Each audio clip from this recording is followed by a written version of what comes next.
Ladies and gentlemen, boys and girls, children of all ages, we proudly bring to you Mormonism Live! Shut up and sit down.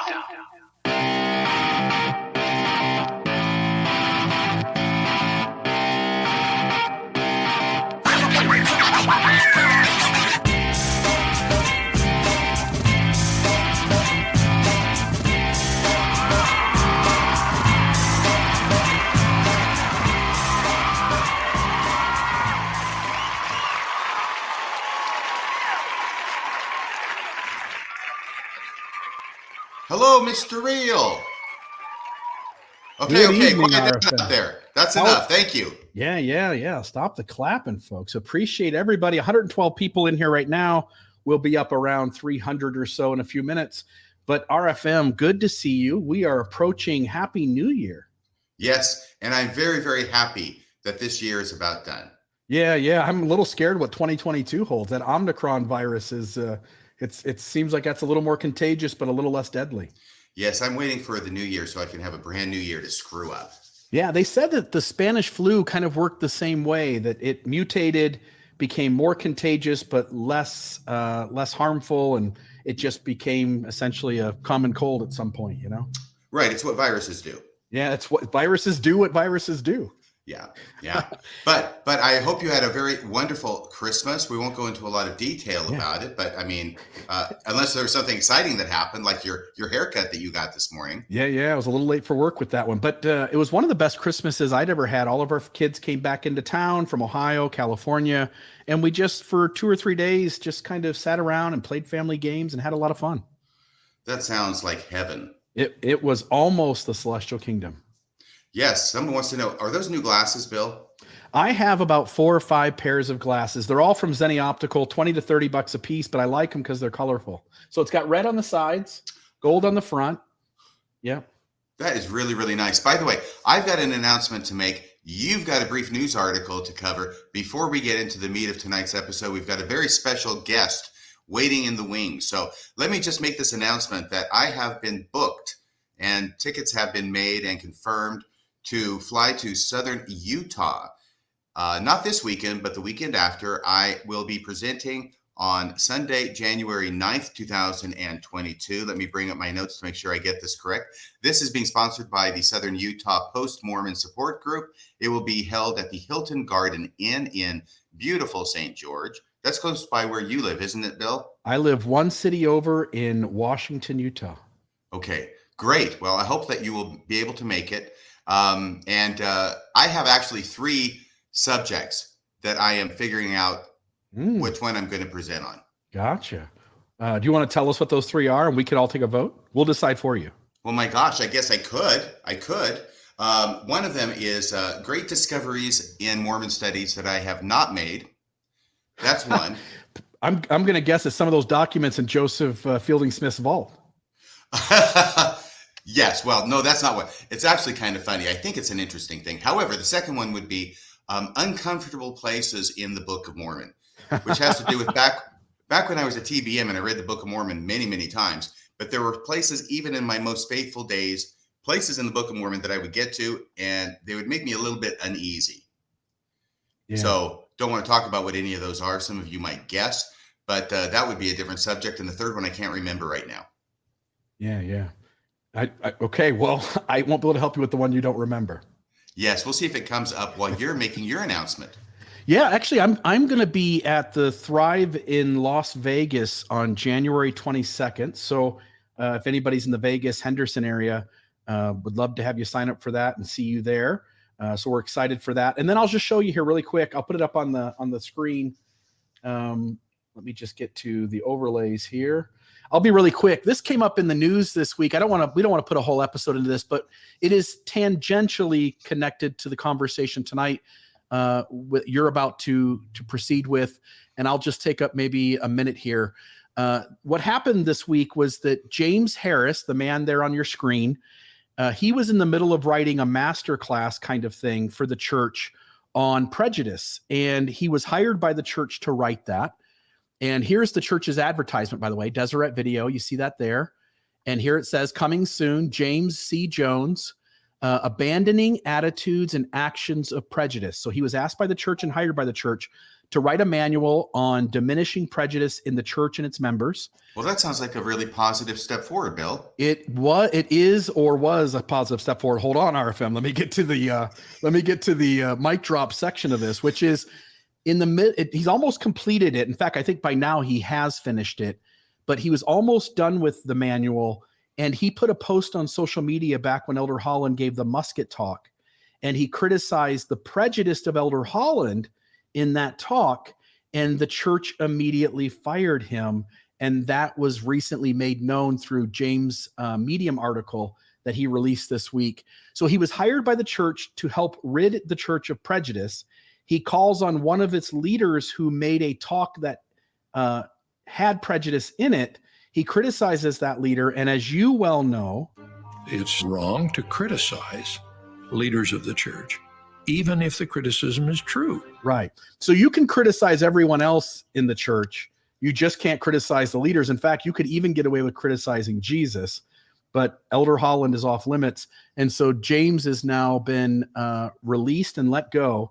All those who can give a vote of thanks may manifest it by the right hand.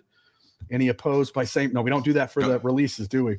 Right. And anyway, it's an interesting thing that happened, because if the church is ever going to get on the right track, its leaders are going to have to be more accountable and more transparent.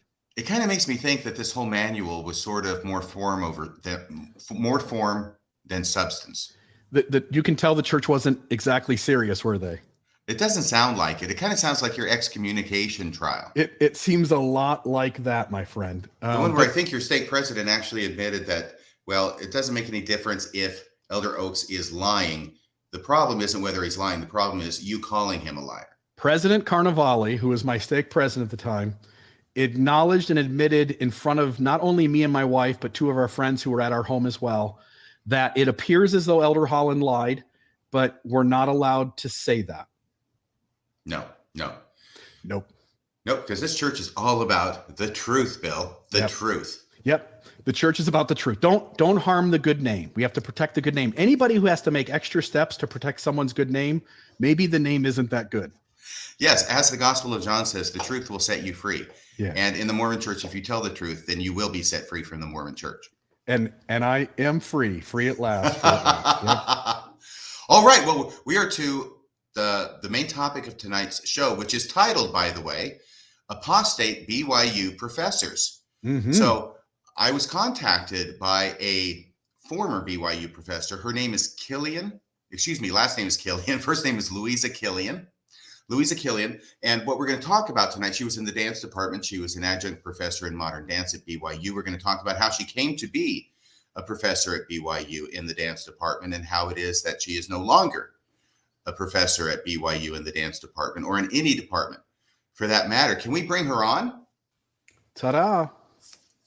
There she is. How are you doing, Louisa? Hello. So happy to be here. It is so great to have you on. Oh my gosh, I'm really excited about it, because this has to do with two of my great passions in life. First one being dance, the second being Mormonism. And we had a great talk earlier today. We shared a lot of stories. I think I was doing more sharing perhaps, but anyway, it was a wonderful trip down memory lane. We're not going to talk about that tonight. Sorry, everybody. You'll have to listen for that at some other time. But what we want to talk about tonight, and if you will share with our audience, first off, a little bit about your background in Mormonism and dance. And can you take us up to getting married? Sure. Yeah. So I was raised in Rexburg, Idaho, which some people refer to the Saudi Arabia of Mormonism. And I wasn't Things are pretty orthodox there, aren't they? Yes, they are. Yeah. But I wasn't born there. I had moved a lot when I was younger. My dad was from Kentucky. My mother was from Texas. And so I was raised in kind of a luckily critical thinking, artistic home. And I was very much in it, wanted to do what was right. I went to BYU, Idaho for an English degree. I was a drummer for like 14 years. A drummer? How did that happen? Well, I was raised in a musical family, and I also was a woman who liked to do things I wasn't supposed to do. So I Yes. saw all the boys and I was like, I want to do that. So yeah, so I had three loves. I had dance and drumming and English, and I loved all three of them. And I went to BYU Idaho to get an English degree, was very much determined not to get married young, but ended up marrying young at 21 in the Rexburg, Idaho temple. Yes, and I'm not going to ask you how old you are currently. I am 30. I'm an open book. So. Okay, but I didn't ask. That's the important thing. Yeah. So you're 30 years old and you got married at 21. So that's 9 years ago, if I'm doing my math correctly. Yes. So can I just ask you, why is it that even though, first off, you have this determination that's counter to the church culture in which you're raised and which you're very devoted to, that is putting the pressure generally on women and men too, but women mostly, to get married young. Why is it that you were opposed to that and determined not to? And then second, after that, how is it that you got married young anyway? Yeah. I was always sensitive to the little bits of sexism that I sensed in the culture. And I always blamed it on the culture, where like the Scouts were doing really cool things. And I just sensed my difference as a woman. And I was raised in a household where my education was encouraged. And I thought it was ridiculous for women to go to school in order just because they wanted to find a man. And so I was always about, wanting to pursue a career and wanting to get an education. And I was open to the idea of marriage, but I thought it was ridiculous to tie my whole identity to that as a woman. I just always felt that urge to fight back against it and say, you know what, I'm worth more than that. And also, my dad had passed away from colon cancer when I was 15. And my mom luckily had a degree, but she had 6 kids to take care of. And so they always taught me, you need to get an education because you never know what's going to happen in life. And I always really, really respected that. How far had you gotten in your education, your post-secondary, when you got married at 21? I had just graduated actually with my bachelor's. I didn't go on a mission, and I finished my degree in 3 years. Okay, Yeah. So that's a bachelor's in English. Yes. And where was that? You said BYU, Idaho? Yes. Okay. So you're ready to go. You get married in the temple. Yes. And in answer to your second question, my perspective changed because I met someone who I had known in high school, but he kind of came back into my life. And he seemed very different than the typical Mormon male I had met, in the sense that he was a little bit more forward and open, just about pursuing me. And it was one of those where like he presented himself as the perfect person and would get me gifts. And it was very much like, you are my soulmate right off the bat. And I bought it. And, Right. I believed in kind of eternal things and eternal marriage and finding the one. And so I completely fell head over heels. And the next thing to do, of course, was get married. So get married quickly and all those things. So you get married in the temple. By the way, we're going to split this at this point, okay? We're going to pursue a little bit later what it is that happened with you and how you got a job at BYU and getting your master's before that, of course. But there was something that happened. There's a reason that we're not mentioning the name of the man that you got married to back in when you were 21, 9 years ago. So that would have been 2012? Yeah. Okay. So 2012. And you get married, and then things sort of start unraveling, and maybe you start seeing a different side to this man after you got married to him. Yes. Yeah. So I had never been married before, never had sex before, never any of those things. And it just seemed like as soon as I got married, there was a shift. And a year after I got married, the police showed up at my door, knocked on the door, and arrested my husband. And I had no idea what was going on. They showed up and they arrested him for a felony charge. Do you say felony or phony? A felony. Felony charge. Okay. Felony charge. And I had no idea what it was for. And I was basically in shock. And a whole bunch of events happened. But basically, I finally found out that he had stolen credit cards from the LDS temple. We were working there as workers, renting clothing.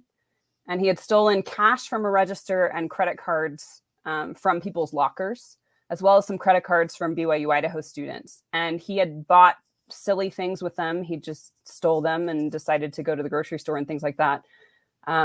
And then it just unraveled, and I found out more and more that he had stolen things for a long time, and just lots of deceit and lies. So he ended up going to jail, and I ended up having to decide if I was going to stay with them. And because Mormonism and the LDS Church, put such an emphasis on eternal families, I wasn't going to give up on it. So I ended up staying. Right. And this is an amazing sidelight to your story. It's far from the only aspect of your story, though it does play into your personal story. But this actually made the news. Yeah. And this is something that's remarkable to me, because one would think that if there were any place on earth where your personal possessions would be safe, it would be at an LDS temple. Of course. But was it you working there along with him? Did you work there as well? Yes, we worked there together in the clothing rental. Usually our shifts were together.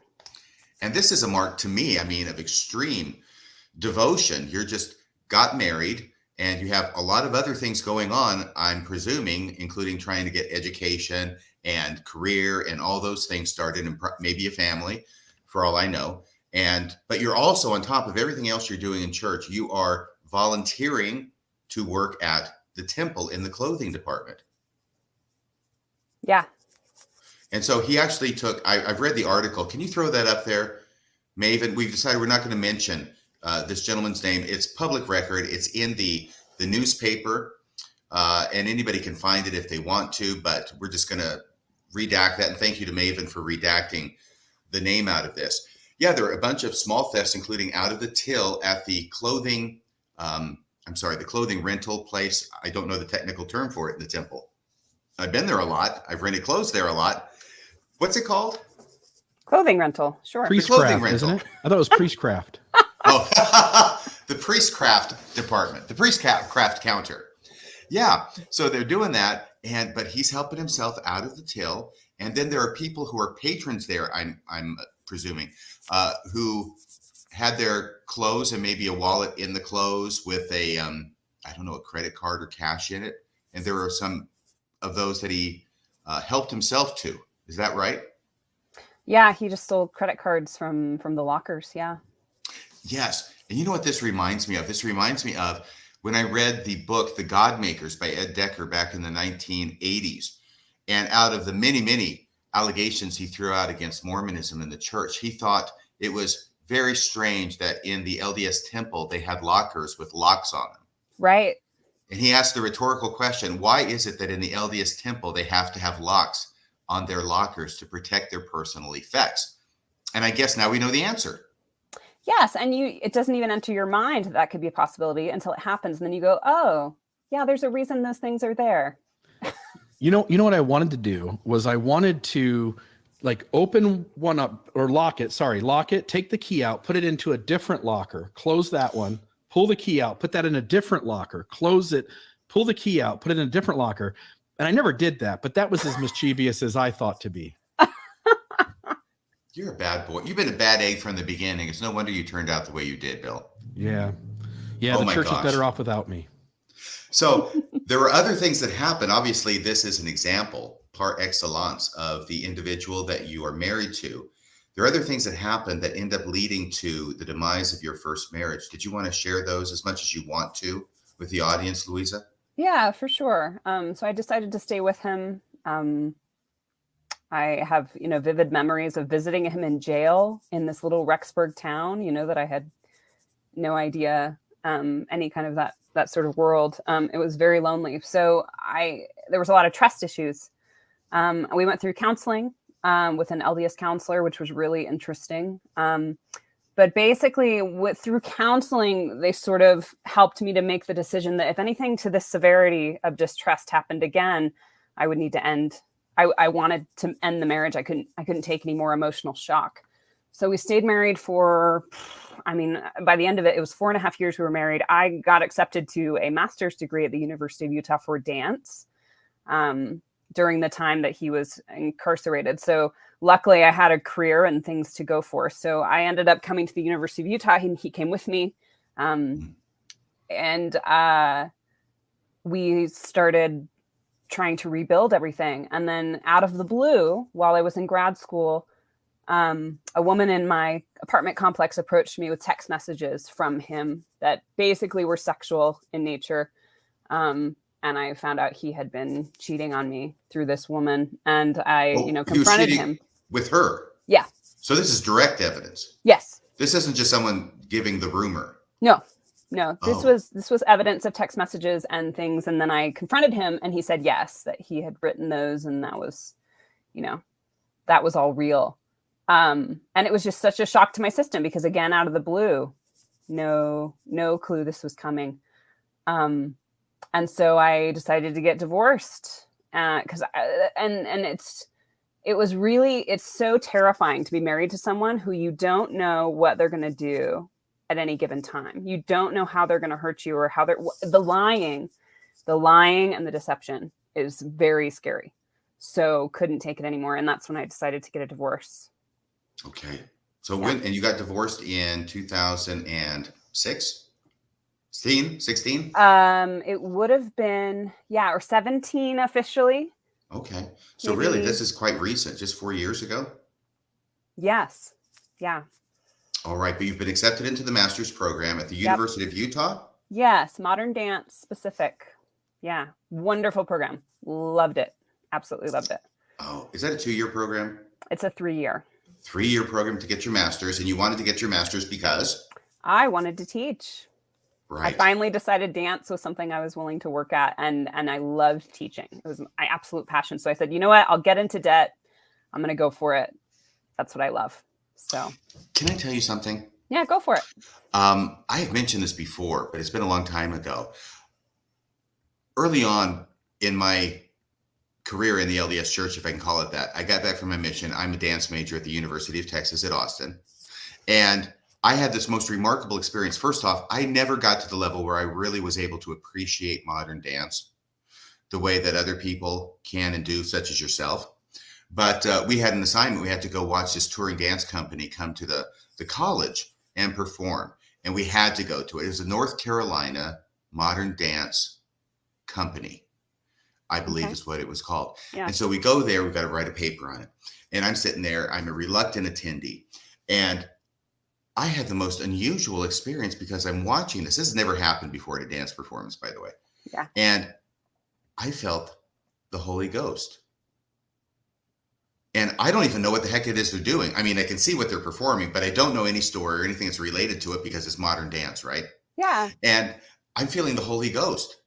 And that sent me into all sorts of questions as to why is it I'm feeling the Holy Ghost? The same feeling I get when I read the Book of Mormon and pray about it to know if it's true, or anything else that's related to Mormonism when I have a spiritual experience. But here I am completely separate and divorced, pardon the word, but from Mormonism, I'm attending a modern dance performance and I feel the Holy Ghost. I thought that was remarkable. And I wanted to share that with you. Well, and I always believed that art brought the spirit and not the cheesy EFY music. I'm totally sorry if anybody loves that, but like actual beautiful things that touch us outside of Mormonism. I always believed the spirit was in that. Yeah, because there's something too about universal dance that brings people together without having to speak. You know, you can just view and it can be felt by many different people in many different languages. So that's beautiful. I love that. Well, thank you. But you wanted to teach, and I think that's exciting. So go ahead. I interrupted you. You get your master's degree, and then what happens? Yeah, so I finished my master's as the divorce proceedings are going on. Luckily, it was clean. Luckily, I didn't have any children. That must have been awfully difficult. Yeah. But I mean, I had support at the U. I had counseling I could go back to. And honestly, I separated myself from something completely. You know, I didn't have children. So yes, well, that was fortunate. It was a good thing. Yeah. Yes. Yeah. So I finished my degree up in 2018, and then I landed a job, 2 adjunct positions teaching at Snow College, which is a little college in Ephraim, which has a fantastic little program, and then BYU. And for those of us like me who aren't that familiar with the geography of Utah, where is Ephraim? I kind of know where Salt Lake City is. I sort of know Provo south of Salt Lake City somewhere. Yeah, so Ephraim is by Manti, if you know the Manti Temple. It's about an hour and 15 south of Provo.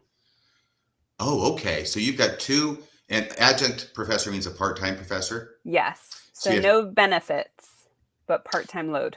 no benefits, but part-time load. And you've got 2 of those. So basically you're working full-time Yes. plus quite a commute. Yes. 2 times a week, an hour down and an hour back. Wow. You were very busy. Yeah. Well, I had to pay the bills. Right. So Yeah. where is it you're living at this time? Now I live in Salt Lake City. So you're in Salt Lake City and you commute down to Provo. Oh, sorry. At the Mhm. time, I was living in Provo. Okay, that makes sense. We are jumping ahead. You know where I'm Yeah. going, to Salt Lake City. So go ahead and tell us what happened. So you are an adjunct professor at BYU, and you've Mhm. been there for, I don't know, a couple of years. And I understand you're really enjoying it and doing great things. And the faculty and where your other professors are very supportive. They think a lot of you. Yes. I loved my time teaching at Snow College and BYU, and I also was producing work. I was producing my own shows. I choreograph as well as teach. So I loved it. I was working my way towards a full-time position. I actually got a full interview at BYU for a full-time position and met with a general authority because they do that whole process. And that was really interesting. I learned that the most important thing was obedience in that interview. How did you learn that? And who was the general authority? Oh, I should have looked him up. Not a name that we would readily recognize. You might. He's given a few talks in general conference, but it's been a few years. So Was it the Did he- Condorize one? That's exactly what I was thinking, Bill. Anything to make a quick dollar, you know what I mean? right, they tried to sell me his T-shirt after. No, no, I couldn't tell you. I could guess, but it would be wrong. But yeah, there was just a really interesting interview where the most important thing was obedience. Okay. Satan So left for disobedience, rebellion. So that was when I learned that's the most important thing to the church. Anyway, Yeah. so I worked for BYU and Snow College for 3 years. During that time, I met someone who was really interested in dating. And of course, he was a non-member, which was throwing me off because my patriarchal blessings, specifically out of course, marry a priesthood holder in the temple, which I had done. And my husband had stolen credit cards from the temple. Oh, yeah. So you followed your patriarchal blessing, and that did not end well. Right. But then I meet this other man who is more Christ-like than a lot of the LDS people I had met or dated. And yet he didn't have the checklist of the priesthood and the Mormon things that I really didn't care as much about. I more cared about the person. So then that was a conflict. Did you feel like you should convert him? Yeah. Okay. But I hated that. I know, but that's what we know. That's what we're taught. That's our job. If my patriarchal blessing had not said that, I wouldn't have been as conflicted about it. But because the patriarchal blessing said specifically those things, I was afraid, my whole eternal blessings, everything would be at stake because I didn't follow that plan. And I was terrified of getting married again anyway. So Would it be a shock to you if you were to find out that basically every other woman who's ever received a patriarchal blessing in this church says the same thing? I would not be shocked, which makes me sad. Yeah. You might have been shocked then. I don't know. I wasn't listening to what other people. It was all about me, of course, and what my blessings, my eternal blessings were. Right. This is me So- and God. He gave it to me. So the first time it didn't work out, but you're going to do it the second time, and you can do it the same way and marry someone in the temple. So you've got to convert him. But you talked to him about religion. Did you ask him to take the discussions? I did not. Okay. Because I didn't want to change him, and I respected the reasons why he wasn't interested in the church, which included LGBTQ rights, women's rights, institutional things, all things that I also had a problem with. And he probed me on certain things like word of wisdom. What does that really mean? Why is it a health code? Is it not? And I'm like, oh, it really isn't entirely a health code because tea and coffee are not necessarily bad for you. Oh, so it just comes down to following the prophet. He kind of helped me dissect my faith, but he did go to church with me. So he's sort of actually giving you the discussions. A little bit. I mean, because I had never been on a mission. I'd never been on a Right. mission. You're talking about the church, and you're talking back and forth, and you're sharing views, and you respect him because he's a good guy. Yeah. And you're open to hearing what he has to say and thinking about it. Yep. yeah. How did that then your testimony mix? Again, the things he said I agreed with, and the things, and it was almost like I was putting my religion to the test to see, well, if God wants me to do this, if God cares about this person I'm dating who's a wonderful person, and if this church is true, it'll happen. He will be converted because the Spirit will do its thing, right? Right. And he honestly gave the church a try. He tried reading the Book of Mormon stuff. He went to some churches, a few different ones. He went to a singles ward and loved people there. But in the end, it just didn't seem to come full circle. And the reasons why made sense to me. Okay. Yeah. So at some point, and this is just January of this year. So tonight is December 29th, 2021. It's the last Wednesday of this year. But in January of this year, almost 12 months ago, you started having what many people call a faith crisis. Is that right? Yes. And what happens was I got married over the summer in the pandemic. So the summer of In the spring. 2020. In the spring of 2020. Okay. I did decide to get married. And it was But not in the temple. Nope, it was a civil wedding. Okay. And I got my sealing annulled. Thank heavens to my other, my ex. So I had to do that whole process where I write the first presidency and they approve it. Okay. So you're and not then, his eternally. Oh, sorry. So you're not his eternally. Yeah. Funny enough, my husband wasn't too excited about that. So Really? Okay. you know, he's like, I don't know about that. So yeah. So I was able to get that taken care of. And at the time I was like, well, you know, I plan to get married to this other man if it works out. So, you know, I was all in for the long haul.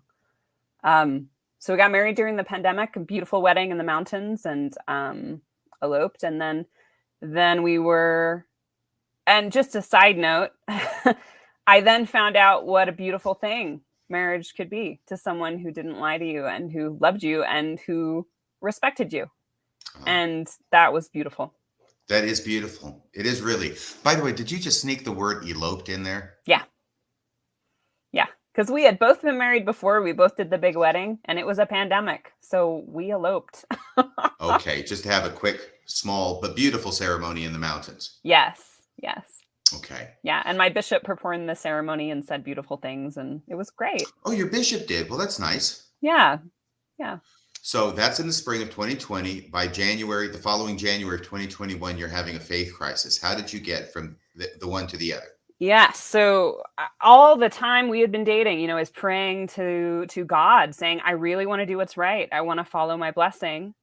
And yet, why'd you let me fall in love with this man? And I so desperately wanted to be with somebody who loved me and who was my equal. And so this was such a hard thing for me to wrestle with. So that whole year I had been praying to know if the church was true. And I had been really diligently looking for spiritual confirmation, because if this was not true, I was sure putting a lot of junk in front of marrying this beautiful man. And I really wanted to do what was right. And so that whole year they had the Come Follow Me manual. And I followed that manual. I was never really a big fan of scripture reading because I didn't have a lot of context for what I was reading. So it was hard for me to get spiritual inspiration from it. But that whole year, I diligently read. I followed the manual. I prayed throughout. I wrote notes. I wrote down things I agreed with, things I didn't. I tried to study.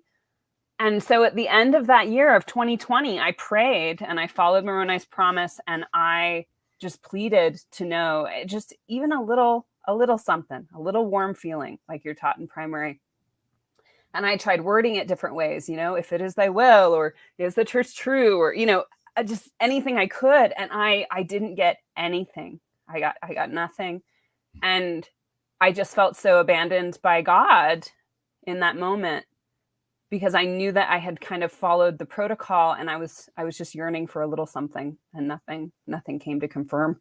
So that was sort of the big break of the spiritual component, because I always believed I could never quite logic religion. If I tried to completely logic religion, it wouldn't come out equal. You can't prove religion to be true. You can't prove, in my opinion, those things to be true because it was based on feeling to a certain extent. And I accepted that. But that was disproven. The spiritual part seemed to be disproven. So then about a month later, I was watching a Scientology documentary, the Leah Remini one. Mm-hmm. And I'm sitting there and I'm like, that's similar to my church. That's similar to my church. And I started thinking, what if I'm being manipulated or lied to? And of course, I have baggage from my previous marriage. Can I ask you here, Louisa, Yeah. what was the main thing that you saw in the documentary about Scientology that struck you as the most similar to Mormonism? One thing was believing that you are saving the world. So these people thought they were going out and saving the world and doing good things, and yet they were being conned. So their money was being taken from them, and they thought they were good people for the most part, trying to do good things and help other people, but completely taken that drive and that passion was taken over by the institution. Mm-hmm. And the fact that it was all based on a lie. So if you look at L. Ron Hubbard's life, the story they were being told about its founder was not the true story. And there were certain similarities of controlling information, learning about certain tactics, that high demand religions use to keep you busy or to discourage looking at anti-literature. And the financial stuff, the fact that, they were sneaky with their finances and basically taking people's money. And it's just the hierarchy of the church, those kind of things. I just want to jump in here for just a second and say that having watched a lot of that Scientology stuff and having watched Mormonism up close and personal, it just seems as though, what's the best way to say it? That it is so widespread and so in your face in terms of once you step back and see it, like it's the amount of effort it takes to obfuscate everything, to deflect everything, to rewrite faithful narratives about problematic issues constantly. I have no choice but to see it as orchestrated, right? That it's on this mass scale and it's intentional, like Scientology. Does that make sense?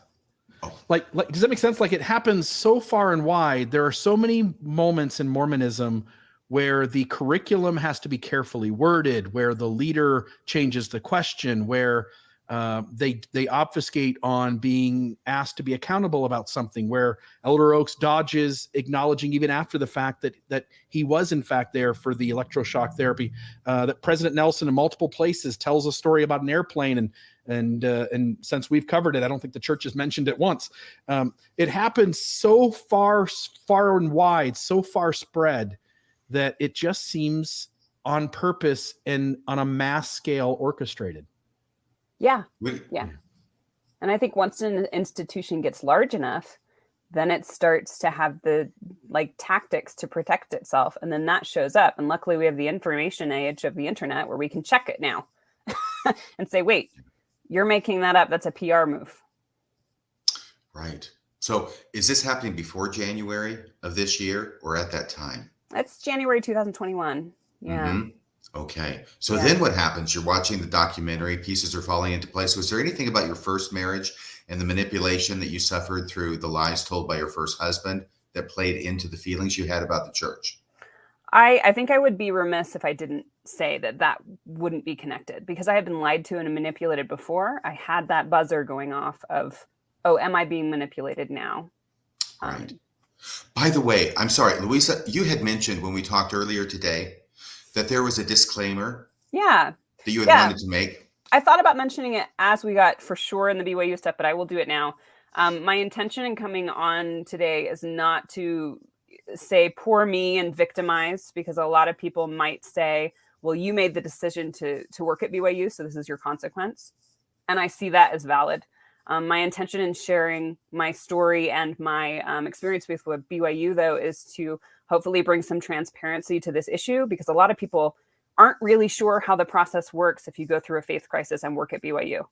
And I think it's vague intentionally. And I think a lot of things were done that were not okay for an institution to do, and are not moral. And I think we should be talking about these things. And I learned I think you had mentioned that if you're full-time faculty, sometimes they do sign certain things that say they can't talk about what happened. Luckily, I'm adjunct, so I can speak. So I want to bring transparency to my process. So if you're thinking about going to BYU, if you're thinking about working for BYU, even if you're curious about how the system works now, that we can shine a light on this and say, this is how it is, and these are the unhealthy things. Okay, so let's go ahead and lead right into that, because you've got the job, you've got your master's degree. This is, I would think, your dream. You've got an adjunct professorship. You're now interviewing and have an opening potentially to become a full-time professor at BYU, teaching what you love, which is modern dance, and then having benefits associated with it and pension and all those other things that you get when you're full-time. What happens next? I realized that now at 30 years old, and after watching the documentary and realizing how little I knew about certain aspects of the church, my shelf items needed to be explored now. I couldn't just keep living my life justifying certain things. I wanted to look into the things that bothered me. So I started looking into some of the things. And I mean, some things on, oh, sorry. I was just going to say, how did you look into them and what things? Yeah, so I started looking into polygamy more in depth. Mm-hmm. I was luckily raised on the idea that Joseph Smith was not a perfect person. So I knew that he wasn't perfect, and hated comments in church where people would say that he was, and I would stand up for that and say, no, he was a man. But I had never looked into the particulars. So I started looking into Joseph's polygamy, which that hit me harder because of my divorce as well, because I found out he was, deceiving Emma and lying to her about what he was doing. And I had been lied to about what I was doing. Right. What my husband was doing. And I thought, how could a God put that woman through that? Or how could a God intentionally tell Joseph to deceive those women? And so either God was wrong or Joseph was a liar. And then, of course, what else is he lying about, right? Right. When you get to the point where you make that comparison, it's got to be either God's wrong or Joseph Smith is wrong. Yeah. Or God is just fine with lying to spouses and, the hurt, and I'm not going to prescribe to that. Right. Yeah. So that was one issue I looked into, didn't really find a good answer for polygamy, and also found some of the dirt about Lucy Walker's story really bothered me. That is one of Bill's pet peeves too. Yeah. Because no matter how you gloss that one over, there's problems there, and it's not good. So one of the things that always caught my eye about the polygamy stuff, and I've mentioned it tons of times on the show too, is Mary Elizabeth Rawlings Lightner. We tell the story often in church history about where she gathered up the Book of Commandments in her dress and saves them, and nobody tells you that she is a plural wife of the founder of our religion. Like, which facts you choose to share and which facts you don't, and which untrue pieces of data you implement into stories tells a lot about what your motives are. And the church seems to always be getting those things wrong. Yeah. And the same happened, when I found out Joseph Smith's wives were a part of the original Relief Society under Emma's nose. Right. They're keeping the secret while Emma's complaining about polygamy. Meanwhile, the women she's complaining to are secretly behind her back, sleeping with her husband. Yeah. And just the fact that we don't acknowledge these women's experience, or if we do, it's to justify the church in some way. Yeah. That was a problem. So that's the polygamy. Was there anything else? Social issues? LGBTQ plus was always a thing, because I'm in the arts and I went to the University of Utah, and I have friends of various different sexualities and gender and preferences. And I learned a lot by getting out of Little Rexburg, Idaho, and being like, these, finally I get to meet other people with other perspectives. And I love that. And that always rubbed me the wrong way. And so that was, again, another issue that I was then distanced from. And then when you look at it, what the church did with the policies and all those things, it just, that's something where I more adamantly could not support. And in my classes at BYU, I would ask my students at the beginning of the semester if they had any preferred pronouns that they would like me to use for them. And I had sometimes I would have some students who would kind of snicker at that. And to me, it was important. So, yeah, so that was something that I just didn't agree with. And then I also looked into the finances of the church and the fact that they didn't publish their finances and why that was, because of course, my husband had been doing things financially to hide things. So again, there are parallels. Yes. And I didn't find that comforting. Not at all. Yeah. But a lot of it did have to do with the truthfulness of prophets, of whether they were men of God or whether they were lying Pharisaical people. And I didn't think it was black and white, but I thought there was a lot of things I didn't know. Mm-hmm. So it was mainly just looking into the church as an institution and trying to decide, is the church, because I know that the church has a culture, is the church those supporting attributes of Christ and is really doing good in this world, or are they more like Scientology or more Pharisaical than I thought, and they're really manipulating? So it was really just trying to figure out, is there good in this church, and is it the right thing? Mm-hmm. Even if it's not completely true, is it good enough to stay? All those things. Right. So you're asking all these questions, you're entertaining different sides of the equation, mm-hmm. thinking about things, and you made a critical mistake. That's how I put it. A critical mistake. And that was, you were honest and you told the truth to somebody. Yes, I did. Who was that and what happened? I'm going through this faith crisis. I'm freaking out because I am rethinking my whole religious everything. And I get a phone call from my bishop in Salt Lake City. So I now live in Salt Lake City. I only teach at BYU because I can't commute to Snow College. And I'm teaching a pretty heavy load at BYU. This is during the pandemic, and I'm teaching a lot for them every day. My bishop calls and says, "Hey, Louisa, I've never done this before because I'm in Salt Lake. I just got, I think, an email from BYU about your endorsement being renewed. And I know that your temple recommend has recently expired." And my heart dropped. It completely dropped because I realized in that moment, my job is on the line and my students who I love, I could lose my job. And I am so grateful that I wasn't single at that time, because before I couldn't afford rent if I didn't have my job. But it was like an emotional bombshell of, oh my word, my employment is on the line, because I don't know if I can answer those temple recommend questions affirmatively. And that is one of the requirements of teaching at BYU. And that was where I wasn't completely sure. I knew that they checked with my bishop to endorse me. I wasn't sure if that meant I had to have an active temple. I just had no idea how it went. But I did know that I was expected to have a temple recommend, mm-hmm. And to be endorsed by my bishop. And those temple recommends last for 2 years now, correct? Yes. Okay, so you gotten one 2 years before, plus a little bit. It had expired. And I'm guessing that in the midst of everything else that's going on in your life, you kind of lost track of that. Yes, I think I knew it had been expired, but the temples weren't open because it was the pandemic. Oh, that's right. Of course. Yeah. So, and I hadn't gone because they were closed. Okay. Yeah. All right. So you get the phone call from your bishop in Salt Lake City, says, "I've never done one of these before, but I'm getting word that I need to do one of these ecclesiastical endorsements," which, by the way, is not just for students at BYU. Right. Okay. Yeah.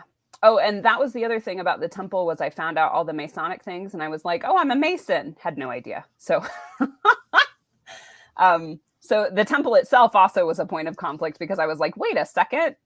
Oh, you find out all this stuff about the temple," and yeah, that shook me a little. But anyway, where did you find that out from, by the way? Oh, go ahead. I'm sorry. I'm just saying, a Mason with added guilt and added shame. There's heaps more shame and guilt than the Masons get, but it's the same signs and tokens. Yeah. True. True. You found that out how? Because that is a secret that's not supposed to be getting out there about that Masonic connection. You know, there's this thing called the internet Oh, where if you do a simple search and you look into things, there she is. And you go, what? I have been a Mormon my whole life, and I know that handshake, and I know that, yeah. Yes, and this is even after they got rid of the penalties and the 5 points of fellowship. Yes, and some of the women's stuff that bothered me that now they changed. Right. Yeah, I did the 5 points of fellowship. It was really cool. Oh, man. And the penalties were the best. Yeah, I bet. That means you really mean it. Oh, boy. Okay, but you're finding out all this stuff. Bishop, I've got to talk to you. And you've got a decision, I guess you've got to make, which is you either tell him how you really feel or you answer the questions the way you know they're supposed to be answered, because this isn't your first rodeo. This isn't your first time through a Temple Recommend interview. Yes. Yes, and it's supposed to be yes, no, yes, no. And to be fair, I had already been honest with my bishop a little bit about my faith crisis because he wanted to call me to a calling in the primary presidency. Mm-hmm. And I was unsure because of what I was going through. So I accepted it, but I told him, hey, I'm dealing with some questions. You know, something that kind of hacks me off about this, I'm usually not very emotional because I'm a lawyer. But one of the things that kind of hacks me off about this is what we hear in the church all the times is if you have doubts, don't share them with other members, right? There's one person who's designated that is approved for you to share your doubts with, and that is your bishop. So you are actually directed to share your doubts with your bishop. Yeah, which I did. Yeah. So you follow the counsel of the church leaders. Well, yeah, and I didn't want to accept a calling if I felt like I would fail later, and I wanted to be honest about my struggles. Yeah, he's my religious leader, and he didn't ask me to go into details about any of it, but I let it known that I was struggling. So, okay, so he understands this, and you have to come in for an interview, or do you do it over the phone? We decided to meet. Okay. He really, though, he had never done this process before. So he even had questions. He's like, I'm not sure quite how to fill this out. It was very bare minimum. It was like, does this person have a temple recommend? And then I think the second question was, will they be worthy of one within like 90 days? And don't quote me on that because this was verbal, but it was 2 questions. And he was very transparent about what he received. So I believe we set up a time to meet, and, I think actually he said that he just wasn't sure how to answer it. So then I had the decision of whether to reach out to BYU HR or not. And Human resources. And ask how the process would go, which I was kind of scared to do. Why were you scared? Because I was afraid of the answer. And I was also afraid to let them know that I was struggling with my faith. Right. It was kind of like letting your employer know that there's a problem. Mm-hmm. Right. You're counting on HR to handle it correctly, but you don't trust HR. Yeah. It felt like unleashing, all of my emotional stuff. It was like, I'm going to tell you all my emotional and moral journey, right? Like I've been doing here. Let me tell you about my faith crisis and why, and all the questions. And you're a university, you're a policy. It's all convoluted when it is your moral center with your employment. Yes. And really all they're interested in, they're not interested in your faith crisis and the things that you've been going through and how you're feeling and dealing with it and struggling. They just want to know if you can check this box. That's what I wasn't sure about. Yeah. So I believe I met with the bishop. And what I did was I answered some temple recommend. I looked them up again online and I answered the questions at home to kind of see, what things I supported and what things I didn't. And it's really interesting when I go back and look, because a lot of the things I'm still affirmative on, but I have questions. I meet with him. I don't think he feels good about giving me a recommend, and I don't either, because if I have big questions about the foundations of the church, I didn't feel comfortable about it. It may be obvious at this point, but which questions did you have issue with? Let's see. I had it up actually. I had questions about prophets, prophets and apostles, whether they were seers and revelators. I had questions about tithing. I had stopped paying my tithing once I found out some of the financial dealings of the church. And I joked with my bishop. I said, I could pay tithing to keep my job. Like, ha, ha, ha. But that's not why I'm in this church. I believe in tithing for different reasons. And so he didn't want me to do that. Yeah. So there's my answers. I'm a writer. Oh, well, all the questions are important as far as the Temple Recommend interview, but I think the ones that you have issue with are the two main ones that the church is concerned about. Yeah. Do you sustain the president of the Church of Jesus Christ? That one ties to Joseph Smith for me. Right. So it was kind of prophet stuff and institution stuff. And money stuff. Yeah. Which ties to institution. Mm-hmm. So you share this with your bishop. He's understanding. He seems to be in your corner and trying to to minister to your needs and to your position. But he's still got this job he's got to do, and he's got to be honest as he can be and do his job as he sees it. And he reports to BYU that you don't qualify for a Temple Recommend at this time. Well, what he did was he didn't send that questionnaire in. It said he had 90 days. He jokingly in our interview, was like, well, BYU would be silly to fire you. They would be jerks. And I'm sitting there crying like, no, they might, he just didn't, he thought that would be ridiculous. So he was totally on my team, endorsing me as my bishop. He asked me to maybe look into it if there was a number he could call. I contacted HR on my own. I believe I emailed them and then I called them and I asked them about faculty members in faith crisis and if they had ever encountered that before, if people kept their jobs. And he was kind on the phone, but he said that I've never heard of a situation where a faculty member went through a faith crisis and kept their job. And when it came down to it, that's just not supported. He didn't have any really real resources for me. And I said, my bishop is new at this. Is there anybody he can call to ask questions? Because he has questions. The HR gave me the number of the endorsement office, which I believe is the honor code office, but now renamed. Do you know anything about that, Bill? Is that correct? I don't know anything about the name, if that changed or if that was what it used to be called. I don't know that.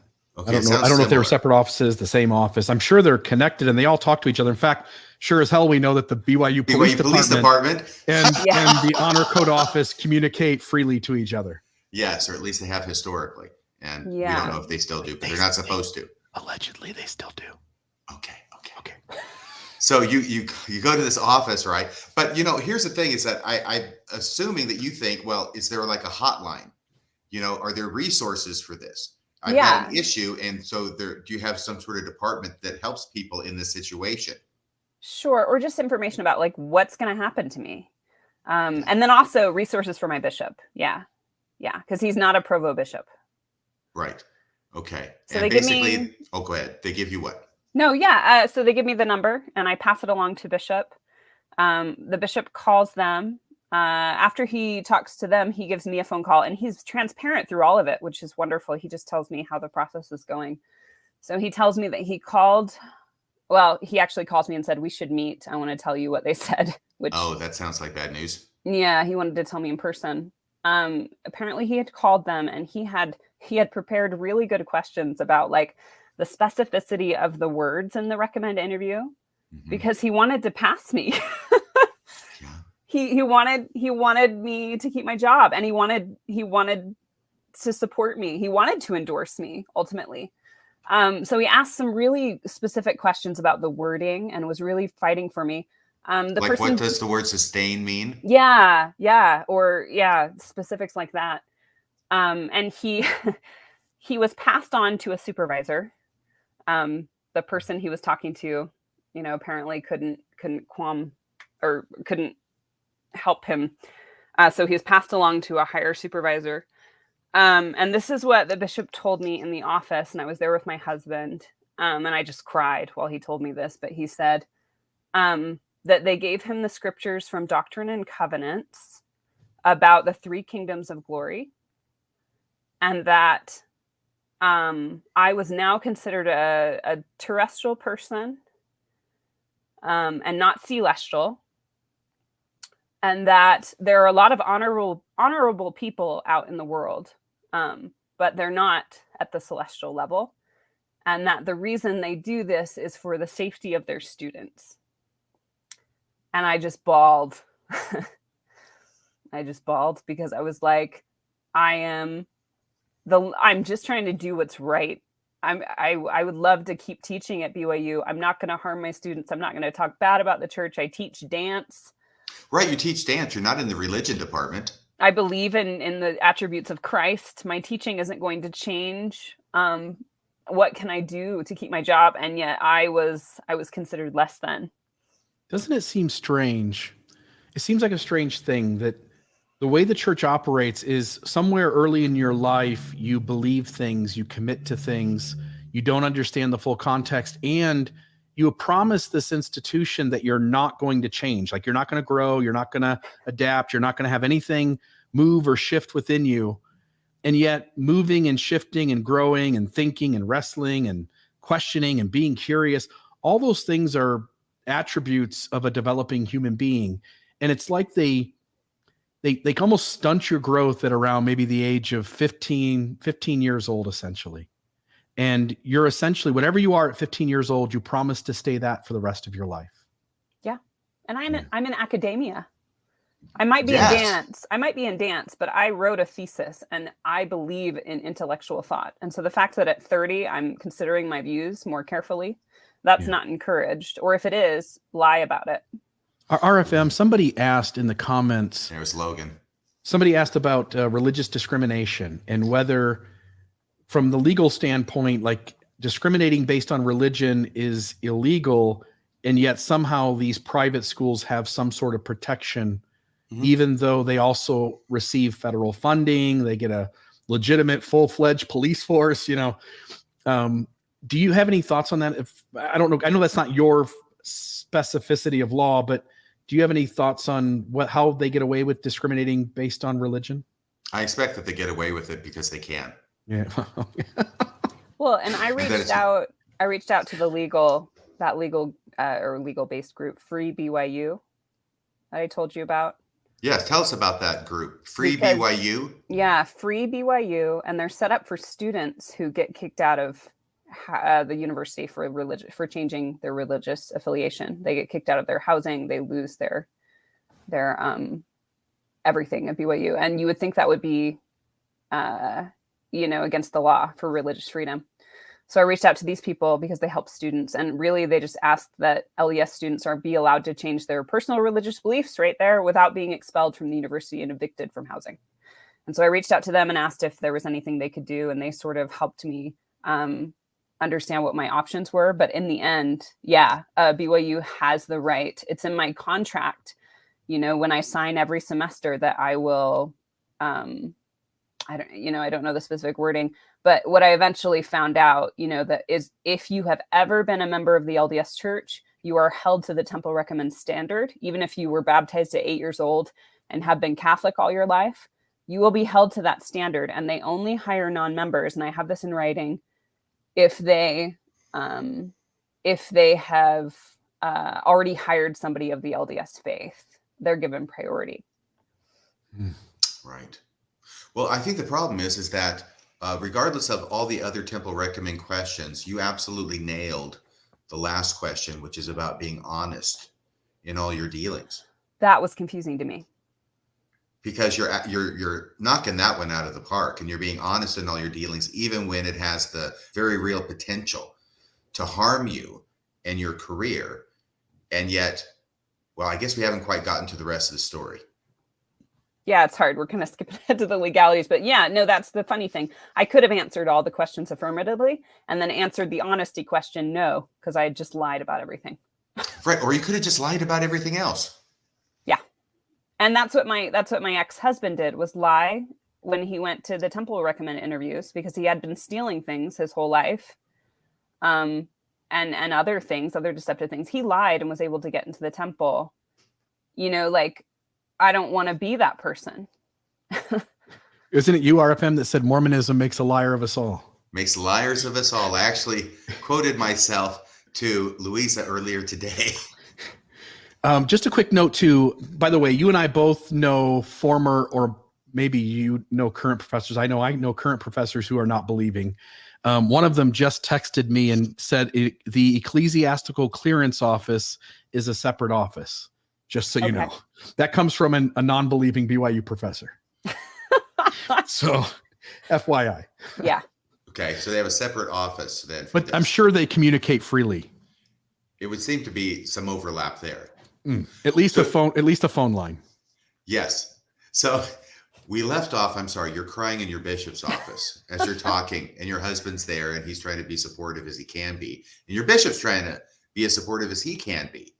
Yeah, but there was this shift where the bishop, then I realized he went into his duty mode. Like that was the verdict, and he had to uphold it. He wasn't like, oh, this makes me so mad, or it was just like, well, that's what they said. So now we're moving on. It went from kind of like sympathy and disbelief that they would ever do that to, oh, uphold the rules here.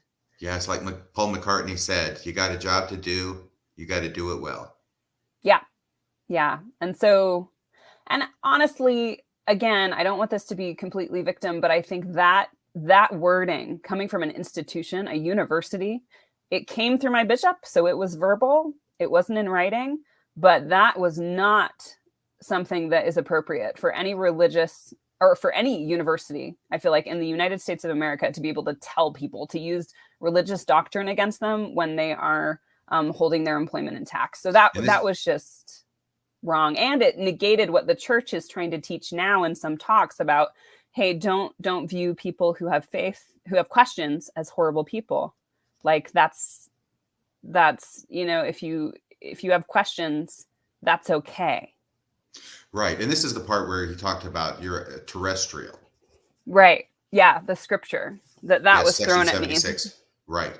Because the honorable people of the world, BYU apparently is not interested in having honorable people to be professors there. Or it's their definition of honorable is people who can say the right things. Right. If you're honorable, but you can't answer the temple recommend questions correctly, you're out. But if you can answer the temple recommends correctly, you're in, regardless of whether you're honorable. Yeah. Yeah. So it's more about policy. And then I'm sitting there wondering, okay, is the church itself, BYU, the way that they're handling this according to the checklist, or is the church my bishop who is loving and working with me? Well, the problem is it sounds like the bishop is kind of the informer. A little bit, but initially, I mean, he was handling it wonderfully he had a good heart, and I'm like, that's how you should treat people.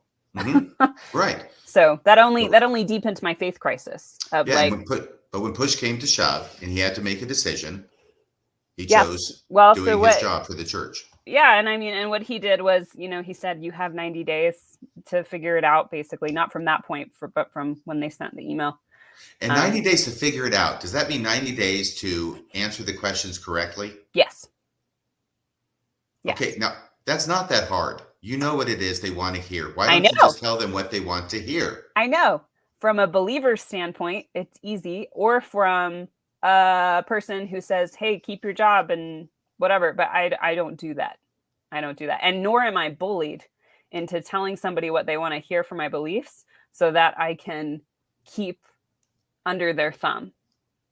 That's courageous. That's brave of you. I know Claudia Bushman, I think at one point said, tell them what they want to hear. They don't deserve you revealing your real self and what thoughts are in your head. She said, just tell them what they want to hear. But I think there's a level of, and there were times where I was dishonest because it was the only way I could keep moving along. And I just want to say, like, I admire your bravery and courage in standing up for your convictions at whatever costs came. Well, my whole time as a member, I would make comments in Sunday school if I disagreed with the bishop. I would be somebody who would say, "Hey, all in good humor, but I disagree with that. Like, let's talk about this." I was always about honesty and being genuine, because there was so much fake perfection crap in church culture. It's like, we need to talk about things and we need to be open and to be real. So that was part of my MO in the church, was resisting that culture of fakeness and kind of lying. I don't know. I just couldn't do it. I can't live that way about something that's so important to me, my beliefs. Through this process, and without, of course, talking about any names, did it come to your knowledge that there were other faculty members at BYU who felt similarly to you in some regard, and yet maybe weren't as willing just to tell the truth to their bishop about how they felt? Yes, to a certain extent. So it was really interesting, because after that point, I kind of felt blackmailed, and the idea of 90 days or 60, whatever days were left, was overwhelming. And so I pretty much knew I was probably going to have to leave. So at that point, I was telling people, BYU faculty that I knew in different places. And it was really interesting, people who came out of the woodwork, who just told me, you know what, I don't agree with this. And there are things that I don't tell my bishop because I'm afraid to lose my job. And I also recognize that I am not tenure. I don't have retirement. I don't have children I'm providing for. So yes, it was hard to make that decision for me, but I can only imagine how full-time faculty members, how much more of a weight that is if they're providing for their family. So there were faculty members who told me straight out, I don't tell certain things because I'm terrified I'll lose my job, because depending on the bishop, they don't know how they're going to react, or their relationship with the bishop. Right. And even with a good bishop like yours, it still had the ending that we're going to talk about here in a minute. And let me jump in. I just want to share for just a couple of seconds. Let me put a couple of things up on the screen. So there are this whole effort to make BYU more conservative than it is. And there's this tattletale program that allows people to report BYU professors who are either teaching false stuff according to the church, or promoting non-belief or a loss of belief. And so I just wanted to put a couple of these up, but there's I have a few more hard examples of the absurdities taking place in the BYU English department right now. Professors saying personal responsibility is a white supremacist talking point, or Mormon missionaries are guilty of colonizing the minds of the people they teach. Law of chastity serves to other people who want to liberate themselves. Here's one in a class discussion on gender in the Middle East. Bill, Professor, Bill, I'm so sorry. Can you contextualize this a bit more for me? I'm confused as to who's saying this or where this is coming from. So there is a group of people at BYU who have put together a way in which you can go on the internet and report professors for being too liberal, or causing faith crises, or encouraging non-belief. And these are some of the quotes that come out of that effort. And so this one says, in a class discussion on gender in the Middle East, a professor said, well, since we know that gender is on a spectrum, the brethren actually made a mistake saying gender is eternal in the family proclamation. They were wrong. This was a social science class. This one says, I was taught in class that agency is a construct that doesn't exist, and thus we as human beings are fundamentally determined beings. This guy here talks about how it wasn't anything new. This is J. Max Wilson. He talks about how apostate professors who use their position to undermine faith of their students is not new. Ezra Taft Benson, going back to 1988, not only are there apostates within our midst, but there are also apostate doctrines taught in our classes from our pulpits and that appear in our publications. And if that isn't enough... And he should know what he's talking about there. Yeah, if that isn't enough, you've got... Let me see if I can find it. I thought I had Elder Holland here. I got to find it. So I think this is the Elder Holland. This is the Musket Talk, which was clearly geared, at least in part, at BYU professors, teachers, and church schools. But if you go back a little further, do you remember RFM? Elder Holland gave another talk, The Maxwell Legacy in the 21st Century, maybe about a year earlier. It's Saturday, November 10th, 2019. So a little over 2 years ago, I guess. And and in that talk, he was very hard on the Maxwell Institute for being too liberal. The church knows it has a problem. It knows that it's got an issue with its professors, with its educators, both at the Maxwell Institute as well as all the BYU schools. This is a pervasive issue where a large chunk of the educators for the church, getting paid by the church, know the church is not what its claims to be. They are putting in, trying to help students to start to wrestle with these things. And the church leaders are adamant. They're going to keep coming at these guys. And they've already, as you pointed out in an episode not too long ago with Ben Park and Fiona Givens, that they are also going to take action. And as well as the James, what was his name? James from earlier, maybe Harris or whatnot. But the church is going after anybody who doesn't spout the church rhetoric. Right. And one of my favorites, by the way, this was a few years before you started working there, Louisa, but there was an article in the newspaper about, it was in the religion department, and someone, when class was not in session, had located under the chair, I think it was a chair up by where the professor spoke, located a tape recorder that was taped up under the chair. And it was one of these tape recorders that automatically begins to record. It's voice activated. Wow. So when someone starts speaking, this tape recorder starts recording. And they had the article about it and said, the police were involved. There's an investigation ongoing. And then I tried to do a search, and that was the one and only article about it. After that, it got dropped like a hot potato, because we can only imagine why somebody would be putting a voice-activated tape recorder taped up under a chair up by where a professor is speaking, especially in the religion department. Now, back to you, Louisa. Well, and I just want to say that's yeah, it's just scary. Like the climate of fear and the fact that so as a professor, I tried to provide a space when I had lecture classes where I wouldn't disclose all of my beliefs in almost anything, because I wanted an honest discussion with the class, whether it would be about a certain, piece of artwork. And it was kind of about throwing around ideas, right? But I would never preach to my students necessarily in an overt way, because I believe in challenging with different ideas. And an idea is an idea. So the fact that some students are, upset that different ideas are being introduced, that's what college is for. The other thing is that in this instance, nobody knew that I was going through a faith crisis. This was all very personal to me. And if it were up to me, I would have kept it to myself and dealt with it, because it was very personal. But the university brought it out in the open, where I had to then be very honest about my doubts and my questions in order to keep my job.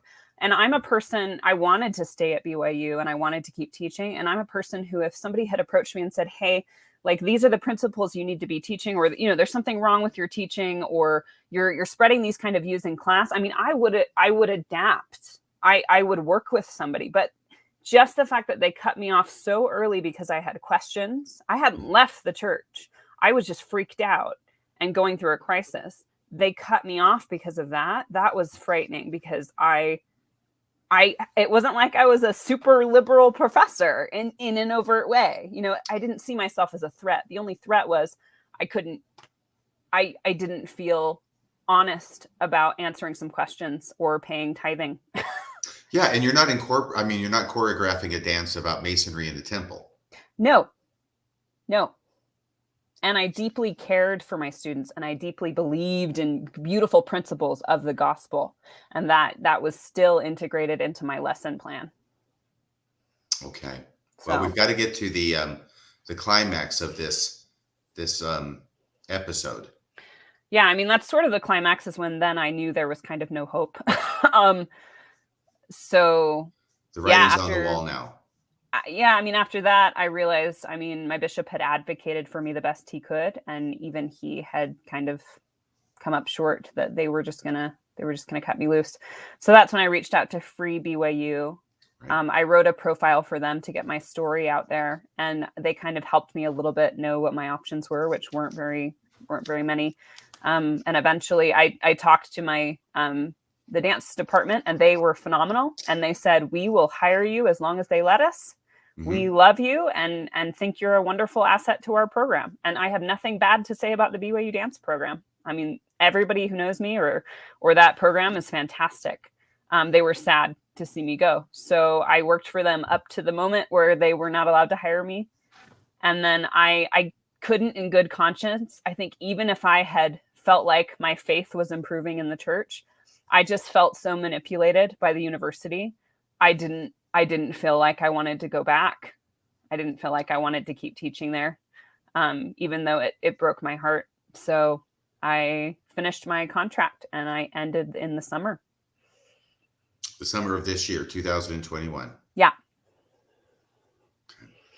Well, it sounds to me like what BYU did was they lost a person, a faculty member who was very effective, very loved, very respected among fellow faculty and the students, who did a great job, who was honorable, and who was not a threat to anybody about anything related to the church, and wasn't trying to promote your viewpoint about any of the questions or doubts that you had with other faculty or with the students.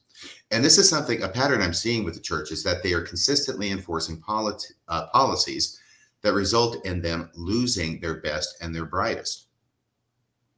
It's Well, like thank they're involved in they're engaged in a race to the bottom. Yeah, I don't know. There was no mercy, at least from the university itself. So Right, but it's not a legalistic religion. No, not a high demand fundamentalist one either. Obviously, being an instructor at the university, being an educator at the university, being forced out, it's abusive. But just because your brain told you that things don't add up and your brain changed its mind about religious beliefs. But it even goes one more step atrocious when you talk about students. They get 2, 3, 3.5, 3 3/4 years in, and they have a faith crisis because they no longer believe what they did when they were little kids.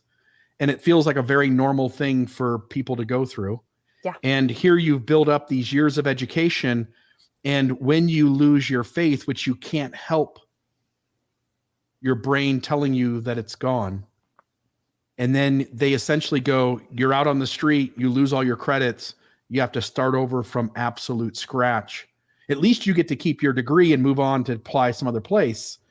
The students who lose their testimony, for these octogenarian white men to decide to have a policy where these kids lose all their credits and have to start over, I can't. There's a million traumas that can be inflicted on a person in this life, but this one certainly seems deeply abusive and unhealthy, to essentially get some young adult to start over after having put all that time and energy and resources into an education. And they could, with a snap of the finger, they could change the policy and find some softer way to let someone have their credits at least and leave with their education that they've attained thus far. But the church doesn't do that. It is a high demand fundamentalist religion, and I don't have a problem using the word cult. grad students are even worse, because graduate students lose everything, which I found out. They do thesis work, they do research. That is all non-transferable. That is gone.